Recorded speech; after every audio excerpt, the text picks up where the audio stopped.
Carol e eu já estamos em Serra Branca há quase 2 anos. E pela graça de Deus nós já podemos colher alguns frutos. Quem já foi lá pôde ver algumas crianças frequentemente na igreja sendo alcançadas, algumas famílias completas na igreja. Pela graça de Deus tivemos a oportunidade de batizar e receber algumas pessoas. E se você ainda não foi, o convite fica aberto. Nossa casa cabe você, cabe sua família, não importa se são 2, se são 10 pessoas, podem ir que vai ser um prazer recebê-los. Terá bode para todo mundo. Mas um certo domingo ficou marcado na nossa vida lá. Achávamos que era um domingo comum, mas não foi. Ao término do culto, nós fomos deixar as crianças em casa, como nós sempre fazemos, e fomos visitar uma família que nesse mesmo culto tinha saído durante a programação. Olhei para a Carol e falei: amor, vamos lá e ver o que aconteceu. Será uma visita rápida. Já era tarde e chegamos lá, vimos uma senhora descontrolada na rua. A mãe desse irmão estava xingando e muito agitada no meio da rua. Confesso que o medo bateu na minha porta, meus irmãos. Minhas pernas tremeram e eu falei: tomare que o pior não aconteça. Mas o pior aconteceu. Nós entramos e, como nós somos conhecidos da família, nós pedimos para orar, para ver se acalmava os ânimos. Então, aquela mulher passou de descontrolada para endemoniada. Ela começou a se debater, a retrucar a nossa oração. O diabo a lançou no chão e nós continuamos a orar. Com os olhos abertos, nós lembrávamos de textos bíblicos e orava a Bíblia Sagrada, enquanto Carol cantava canções que exaltam a Cristo.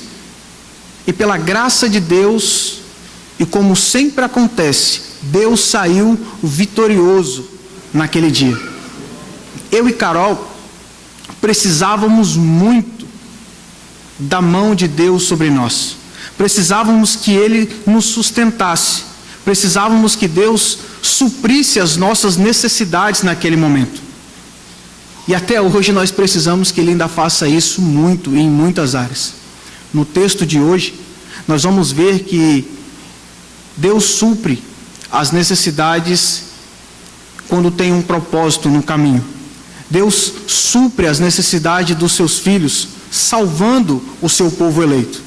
Vamos ler o texto sagrado de 1 Samuel 11, somente o versículo 13, por favor. Diz assim a palavra do Senhor: Saul, porém, disse: hoje ninguém será morto, pois neste dia o Senhor trouxe libertação para Israel. Vamos orar a Deus mais uma vez? Pai, nós te damos graça por tua palavra e pedimos que fale aos nossos corações. Por graça e misericórdia eu peço que me use, pecador que sou, preciso do teu Espírito Santo. Assim, aplique a tua palavra em nossos corações nesta manhã. Em nome de Jesus, amém.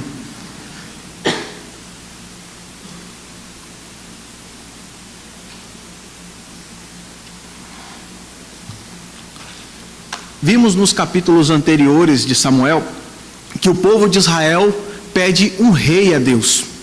A fim de parecer com as outras nações, ele pede um líder humano. Então, Saul é escolhido para ser o primeiro rei de Israel. Em um momento que ele estava trabalhando, ele se encontra com o profeta Samuel, e o profeta Samuel diz a ele: olha, você vai ser o novo rei, ou você vai ser o rei de Israel. Samuel então prepara a cerimônia e unge Saul como rei. Vimos isso no capítulo 10. E de uma forma soberana, nós também podemos ver como Deus continua fazendo o seu reino crescer, ou o seu reino avançar. Na história, Ele separa pessoas, Ele enche essas pessoas com o teu Espírito, a fim do seu propósito ser cumprido. Nós vimos também que Deus, como um Pai amoroso, cuida de seu povo, mostrando Ele o caminho que eles devem andar. Agora, no capítulo 11, nós podemos perceber que Deus não parou de fazer o seu reino avançar. Pelo contrário, Ele continua avançando com o seu reino. E se você notar nas 3 divisões que há no texto, você vai ver uma palavra que se destaca aos olhos, a palavra salvação.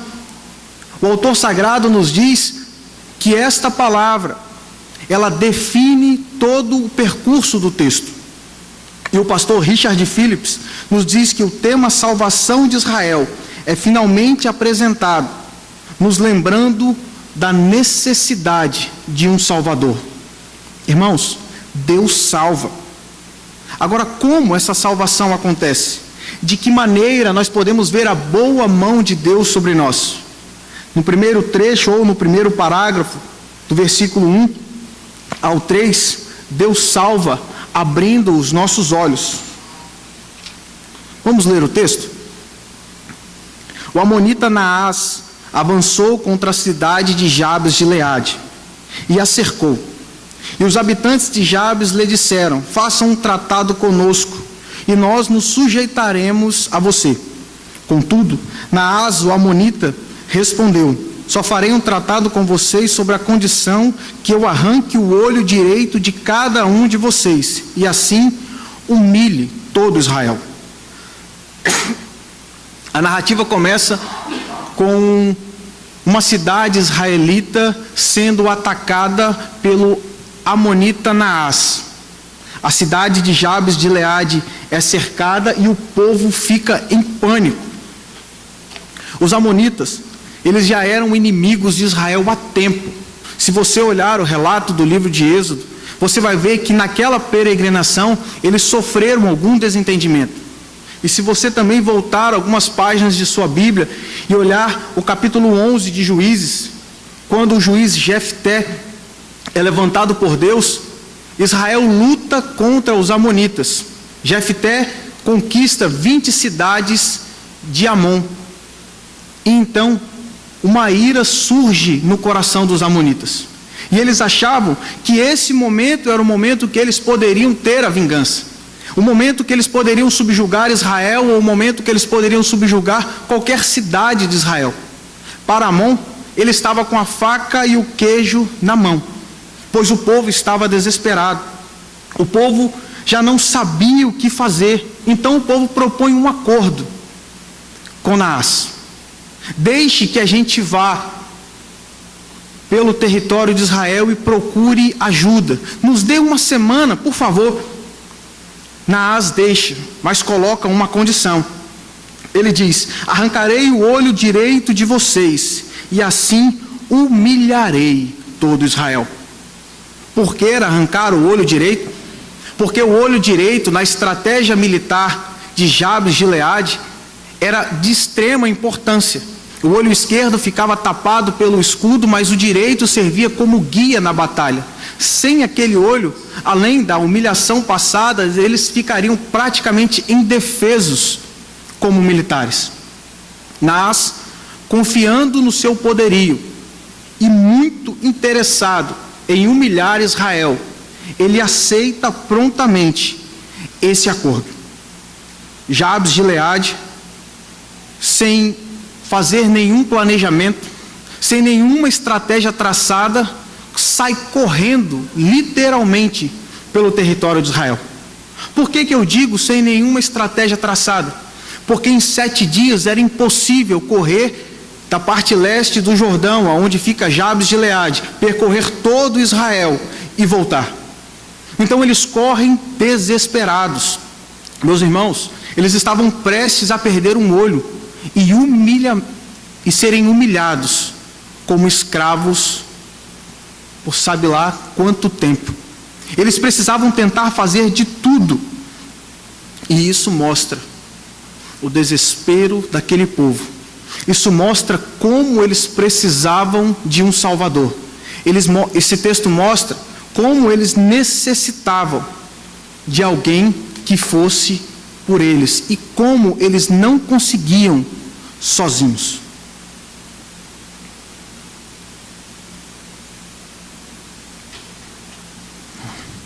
O povo de Jabes precisava de salvação.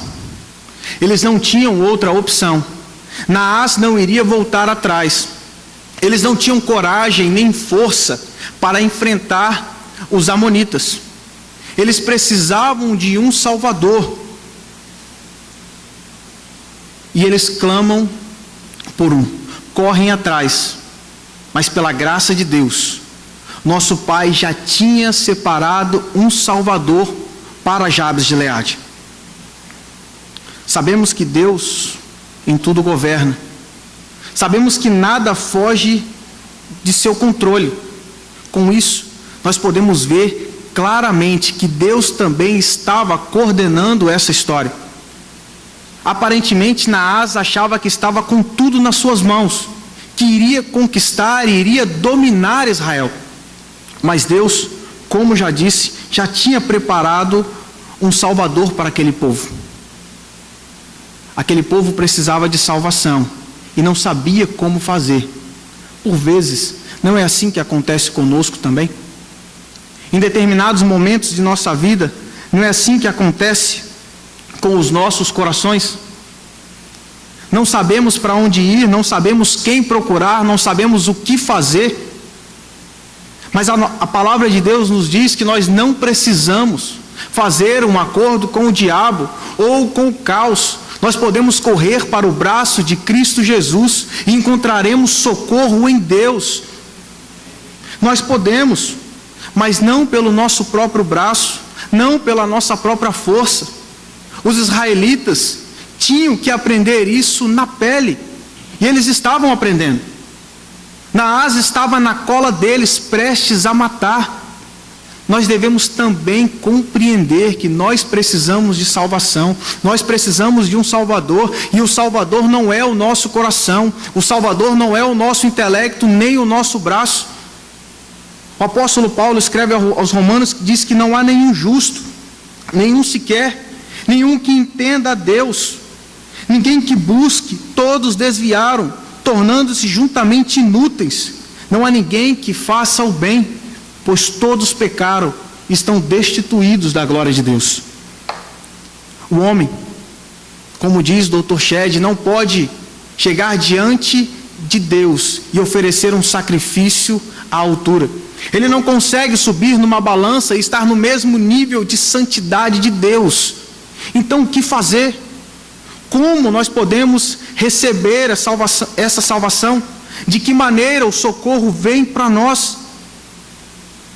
Nós podemos ser salvos, nós podemos receber o socorro quando nós olhamos para Cristo Jesus, quando nós não olhamos para a nossa performance, quando nós não olhamos para a nossa conta bancária, quando nós não olhamos para quem somos, ou o que podemos fazer, ou o que já fazemos, mas quando nós olhamos para aquele, o Filho bendito de Deus, aquele que é igual a Deus, mas veio a esse mundo, andou no meio de homens, e não cometeu nenhum pecado. Mesmo sendo Deus, ele se sacrificou, morrendo injustamente, derramando seu sangue no madeiro, se oferecendo como sacrifício em nosso favor, para que nós tenhamos paz com Deus, para que nós pudéssemos nos reconciliar com Deus.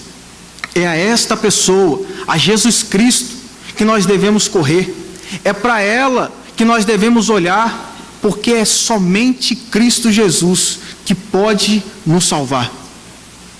Mas além da salvação eterna, que tanto é necessária, que tanto muda a nossa vida, por vezes nós também precisamos ser salvos aqui nesta vida. Nós precisamos ser salvos na terra. Muitos de nós vivem conflitos existenciais. Muitos de nós sofreram perdas que acarretam traumas até hoje. Eles precisam ser socorridos emocionalmente. Nós temos humanamente diversas formas de fazer isso, mas a solução divina é Cristo, a solução divina é o Espírito Santo. Os recursos humanos, por melhores que sejam, não pode substituir o que Deus pode fazer em nossa vida, não pode substituir o que Cristo fez por nós na cruz do Calvário e a alegria que nós temos quando olhamos para Cristo. Nós precisamos de socorro quando o desemprego bate na nossa porta. Nós precisamos de socorro quando a doença bate.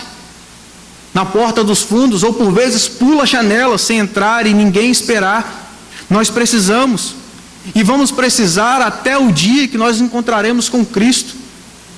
Mas enquanto estivermos aqui, e qualquer uma dessas coisas chegar diante de nós, nós devemos lembrar do salmista, quando diz: o meu socorro vem do Senhor que fez os céus e a terra. O guarda de Israel não dorme, ele permanece alerta sempre. Meus irmãos, nós temos um Cristo, nós temos um Deus que não pisca os olhos, ele sempre está alerta. Você pode e você deve buscá-lo no momento de aflição ou no momento de angústia. Deus é o nosso socorro, o socorro bem presente na angústia. Vimos que necessitamos de um Salvador. Vimos que nós precisamos de alguém que nos socorra. Porém, de que maneira essa salvação pode chegar? Como eu e você podemos ver a boa mão de Deus sobre nós? Vamos ler o texto, do versículo 4 ao 11, por favor.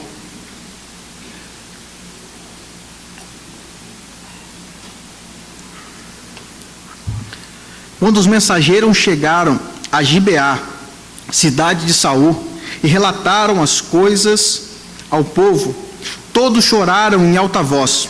Naquele momento, Saul estava trazendo o gado do campo e perguntou: o que há com o povo?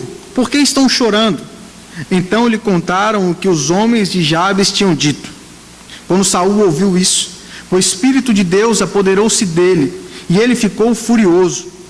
Apanhou 2 bois, cortou-os em pedaços, e por meio de mensageiros enviou os pedaços a todo Israel, proclamando: isso acontecerá aos bois de quem não seguir Saul e Samuel, enquanto o temor do Senhor cair sobre o povo. Então o temor do Senhor caiu sobre o povo, e eles vieram unânimes. Quando Saul os reuniu em Bezeque, havia 300.000 homens de Israel e 30.000 de Judá. E disseram os mensageiros de Jabes: diga aos homens de Jabes de Gileade: amanhã, na hora mais quente do dia, haverá salvação, ou pode estar escrito na sua Bíblia, libertação para vocês. Quando relataram isso aos habitantes de Jabes, eles se alegraram. Então os homens de Jabes disseram aos amonitas: amanhã nós nos renderemos e poderão fazer conosco o que quiserem. No dia seguinte, Saul dividiu os seus soldados em 3 grupos. Entraram no acampamento amonita em alta madrugada e os mataram até a hora mais quente do dia. Aqueles que sobreviveram se dispersaram de tal modo que não ficaram 2 juntos. O pedido chegou à cidade de Gibeá, cidade onde morava Saul, o homem que tinha sido ungido rei, mas no momento ainda não era oficialmente o rei. E a cidade entra em pranto. As pessoas começam a chorar. Podemos imaginar homens de guerra, desesperados com o que estava para acontecer. O escritor sagrado então introduz Saul no seu relato.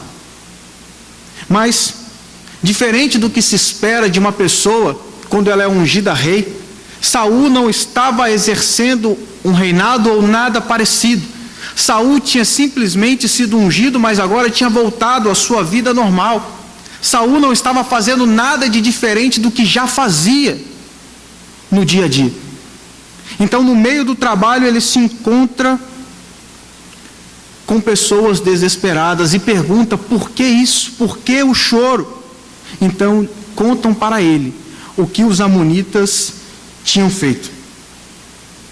Logo após Saul receber a notícia do desespero do povo, soberanamente Deus entra em ação.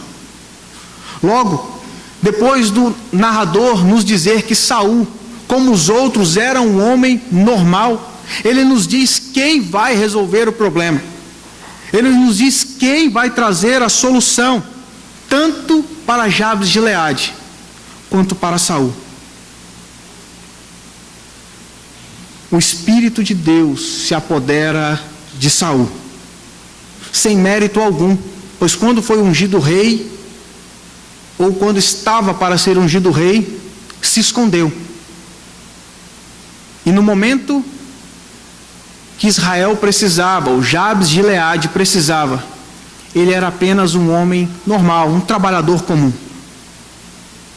Não sei se seria por medo ou por falta de fé, mas Saul não agia como rei, mas diferente destas atitudes. Saul agora age, Saul agora dá passos adiante. Saul é tomado pelo Espírito, Saul é tomado e cheio por Deus, mesmo sem mérito, assim como foi coroado rei, ele é tomado por Deus. E se você olhar o outro versículo, Deus não para de intervir ou fazer o seu reino avançar, quando ele inclina o povo a ouvir a mensagem de Saul. A mensagem de Saul. Saul pega 2 bois, corta eles em pedaços e distribui. Isso acontecerá com aqueles bois de quem não tiver ou quem não seguir Saul e Samuel. O temor de Deus cai sobre o povo, não por causa das palavras em si de Saul, não por causa das atitudes em si de Saul, mas porque Deus inclina o coração do povo. Deus inclina o coração das pessoas a seguir a liderança de Saul. Saul vive algo que acontecia por diversas vezes, ou que aconteceu diversas vezes no tempo dos juízes. Saul é tomado pelo Espírito. Deus toma Saul a fim de cumprir o seu propósito e o usa para a sua glória e para a salvação ou libertação, mais uma vez, Israel. Saul agora tem vigor, Saul agora tem voz de liderança, Saul agora tem força, Saul agora reúne o povo. E quando ele está em Bezeque, vem 3.000 de Israel e 30.000 de Judá.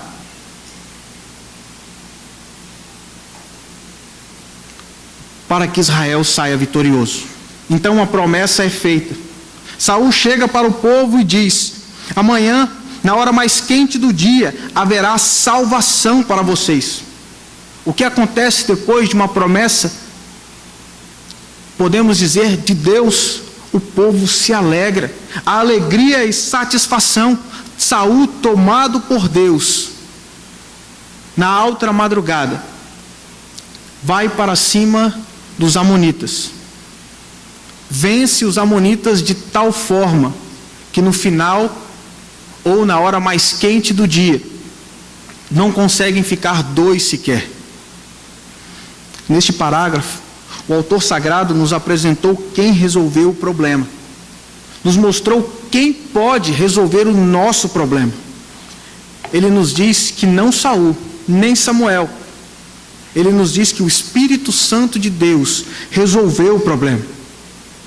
Então, como podemos aplicar essa verdade em nossas vidas? Como podemos aplicar a verdade que o Espírito age em nosso favor no tempo de hoje? Assim como Saul precisava de algo para completá-lo,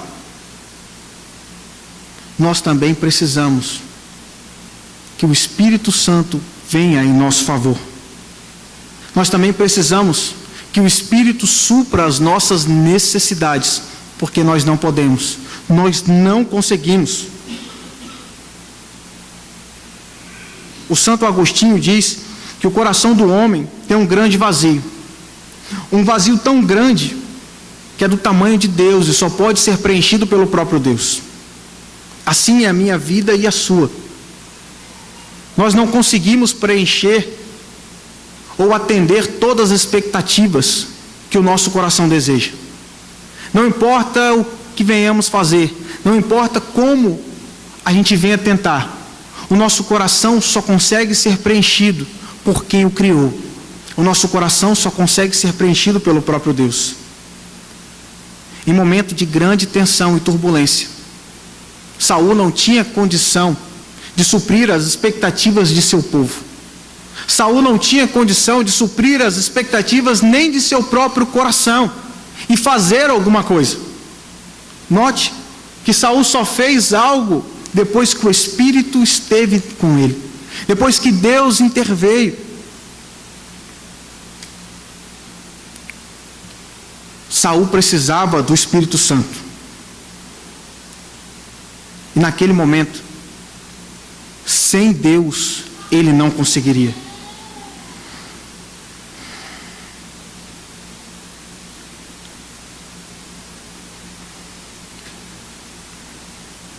Não é assim também que acontece com as nossas vidas? Não é assim que por vezes nos sentimos incapazes de fazer alguma coisa? Incapazes de alegrar o nosso próprio coração? Incapazes de suprir as necessidades que o mundo coloca sobre nós?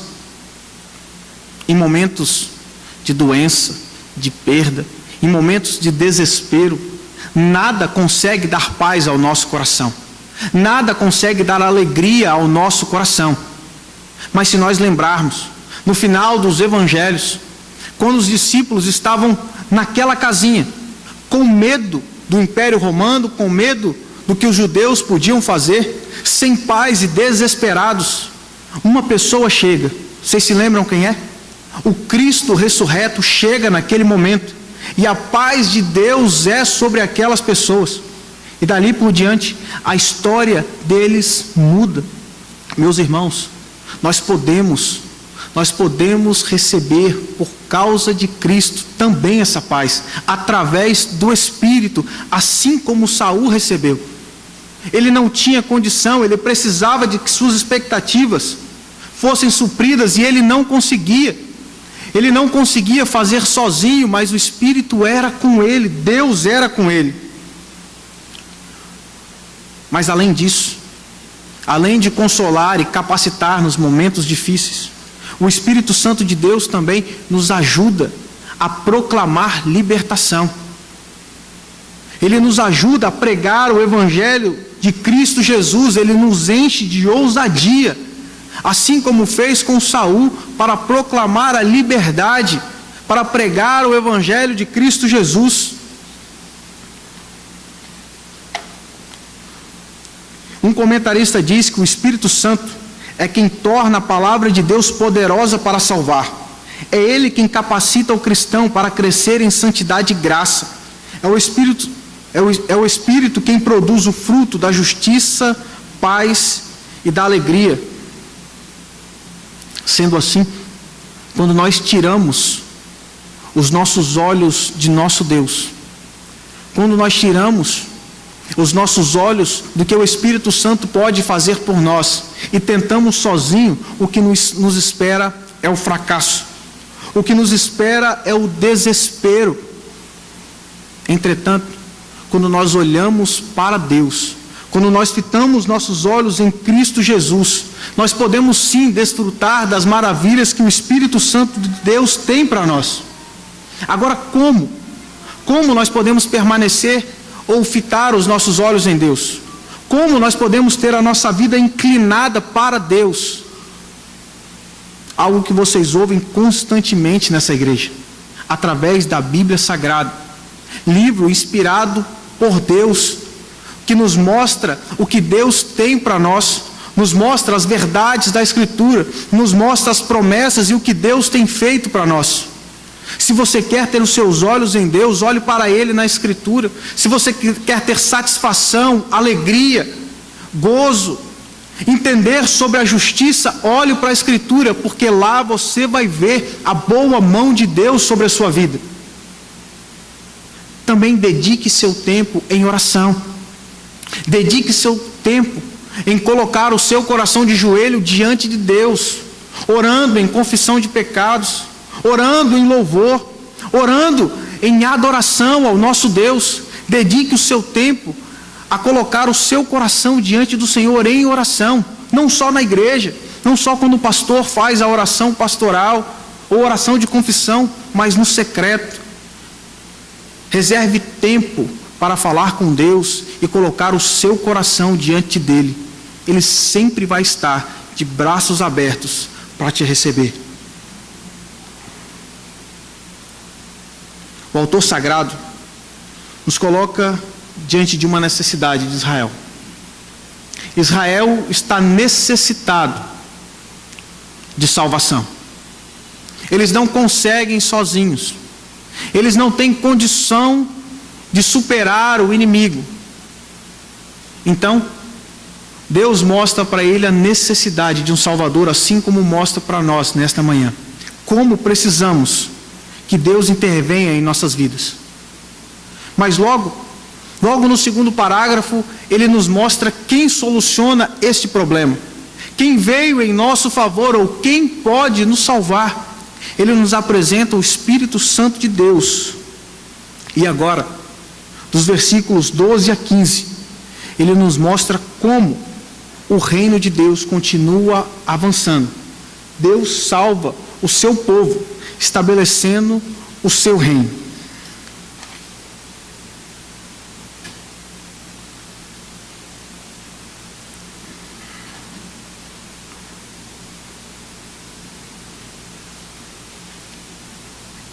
No versículo 9, Saul faz uma promessa. Ele olha para o povo e manda a mensagem: amanhã, na hora mais quente do dia, haverá libertação para vocês. E de uma forma definitiva, pelo menos contra os amonitas, naquela geração. A partir do versículo 12, eles são salvos. Diz assim o texto: então o povo disse a Samuel: quem foi que perguntou, será que Saul vai reinar sobre nós? Traze-nos esses homens e nós os mataremos. Saul, porém, disse: hoje ninguém será morto, pois nesse dia o Senhor trouxe libertação a Israel. Então Samuel disse ao povo: venham, vamos a Gilgal e reafirmaremos ali o reino. Assim todo o povo foi a Gilgal e proclamou Saul como rei na presença do Senhor. Ali ofereceram sacrifícios de comunhão ao Senhor. E Saul e todos os israelitas tiveram momentos de grande alegria. Note que o povo levanta questionamentos. Referente ao versículo 27 do capítulo 10. Quando as pessoas questionavam se Saul realmente poderia trazer libertação. Se realmente Saul poderia ser rei de Israel. Não sabemos se aquele povo estava questionando por querer honrar Saul com a morte daqueles que o questionavam, ou simplesmente eles estavam realmente preocupados. O que esses perturbadores podem fazer no futuro?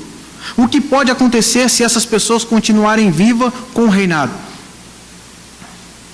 Mas Saul, tomado pelo Espírito, agora com uma atitude de rei, toma a palavra e diz: hoje ninguém será morto, pois nesse dia o Senhor trouxe libertação para Israel.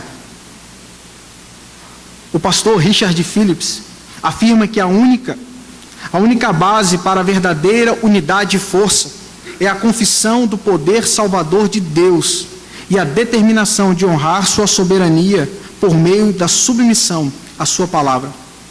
Saul faz um ato inspirador naquele momento. Um ato que é recheado de mansidão e paz, que traz unidade para o povo. Um povo que outrora era um apunhado de tribos. Tribos que ainda tinha muitos clãs. Agora consegue se unir, iniciando a era dos reis. E num só propósito. E com os olhos no Deus verdadeiro. Saul está aqui no ápice de seu ministério, ou de seu reinado e sua vida.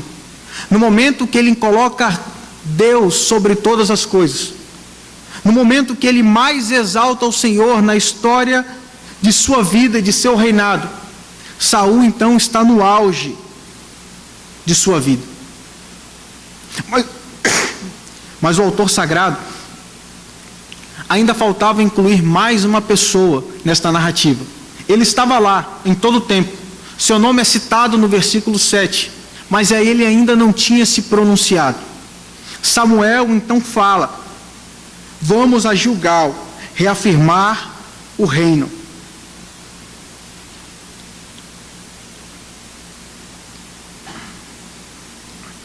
Gilgal foi o local onde os israelitas pisaram pela primeira vez na terra prometida sobre o comando de Josué.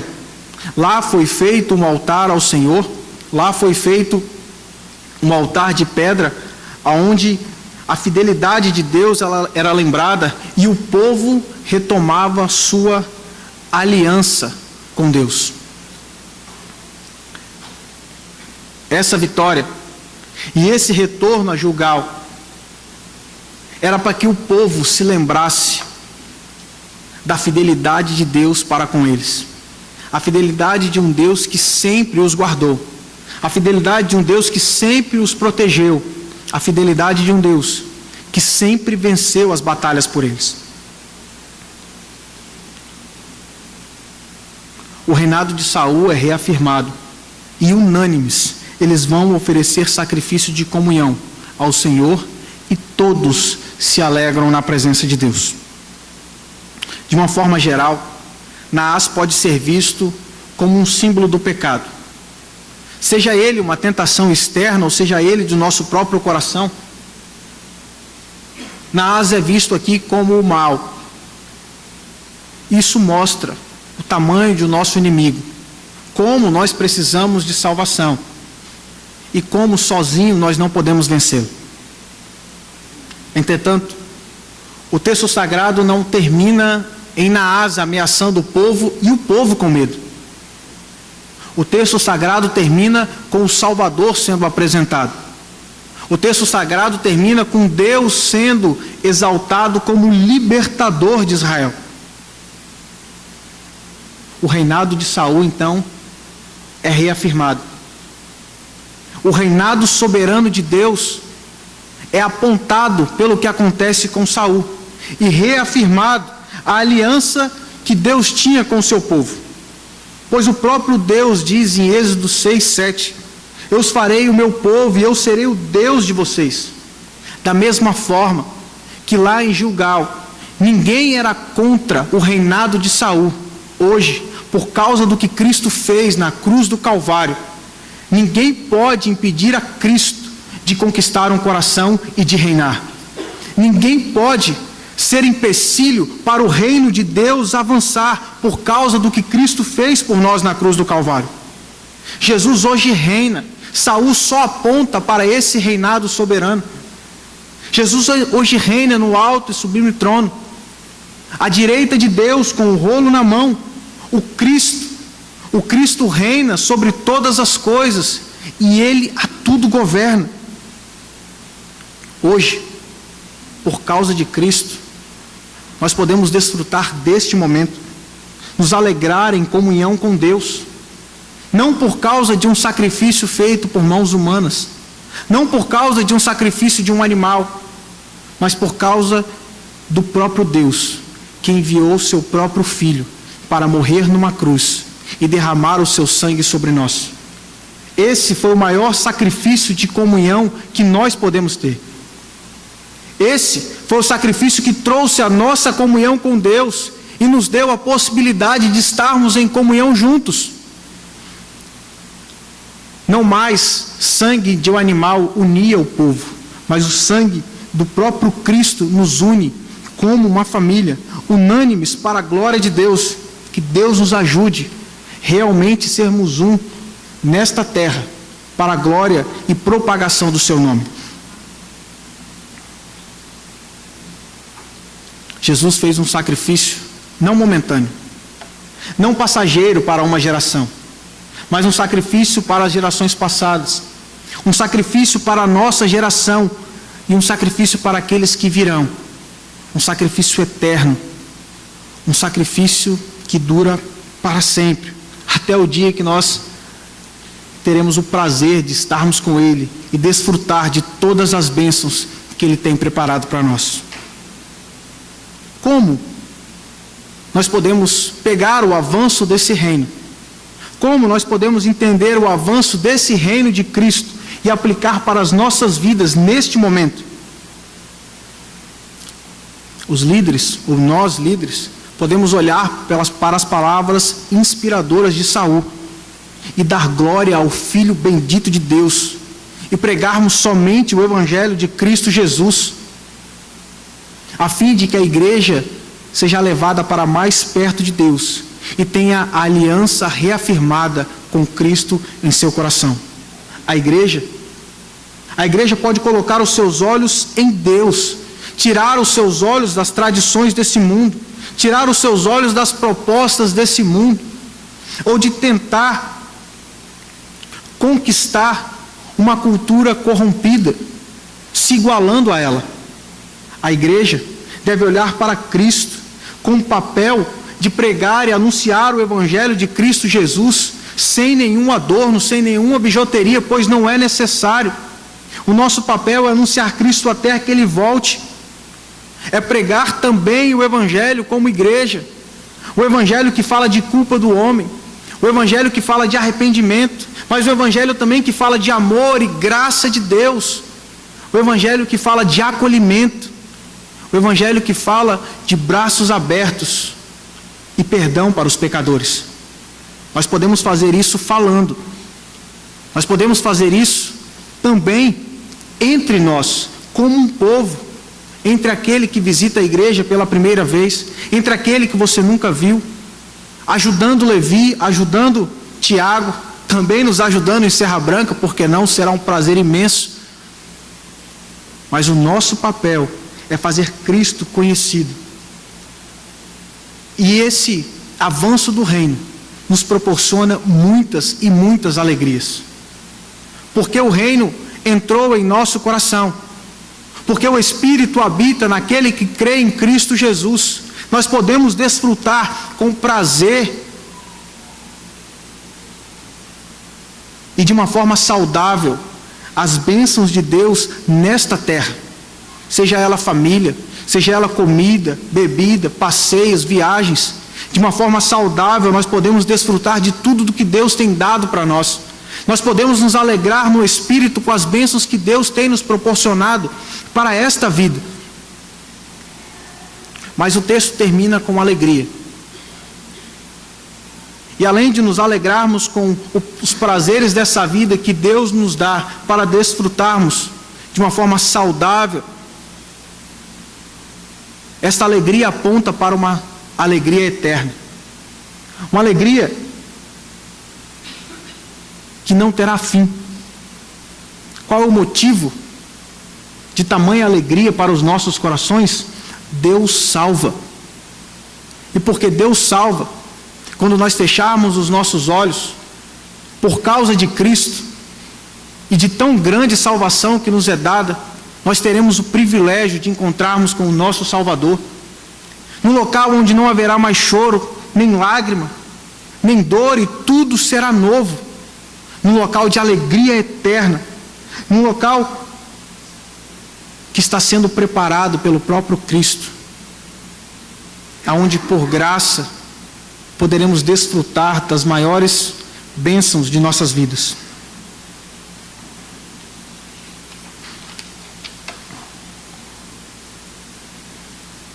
Diante de tamanha alegria que Deus pode nos dar, ou nos dá a chance de vivermos, que nosso coração exalte ao nosso Deus, que o nosso coração glorifique o nosso Deus, que o nosso coração corra para o nosso Deus, e que o Espírito nos ajude a nos dedicarmos a esse propósito. Voltando para o que vivemos em Serra Branca, Deus, felizmente, naquele momento supriu todas as nossas necessidades. Ainda temos muitas necessidades a serem supridas. Há muitas coisas que Deus precisa intervir. Mas naquele momento onde o medo batia em nossa porta, eu precisava de coragem, precisava de poder de Deus para permanecer firme. Não podia ligar para ninguém, eu era o pastor. Carol precisava de força para continuar cantando, para continuar exaltando a Deus naquele momento de batalha. Depois que tudo se acalmou, Aquele irmão nos confessou que aquele dia serviu para a sua fé ser edificada e para ele ver como Deus estava perto dele. Aquela senhora momentaneamente foi liberta. Nos ofereceu um café e a noite terminou em paz.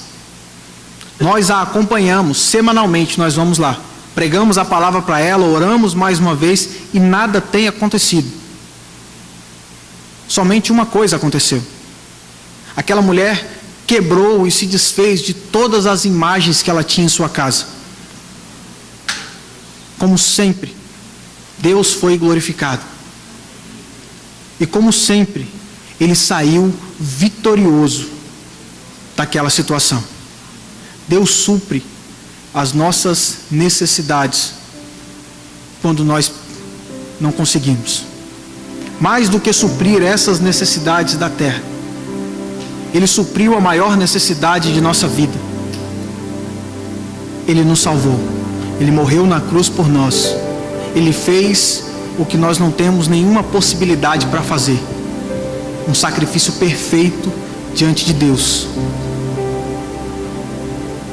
Que hoje o Filho bendito de Deus seja honrado, glorificado e exaltado nos nossos corações. Se você conhece esse Cristo, se você tem Ele no seu coração, acho que esse é um bom momento de você orar agradecendo por tão grande salvação e louvar a Deus dentro do seu coração, reafirmando a sua fé e glorificando ao seu Deus. Se você ainda não conhece esse Deus, ore também, entregue sua vida a Ele e nos procure no final para nos alegrarmos com a boa notícia que chegou até o seu coração. Que venhamos louvar a Deus com mais uma canção e dedicar um tempo em oração neste momento. Que Deus abençoe em nome de Jesus.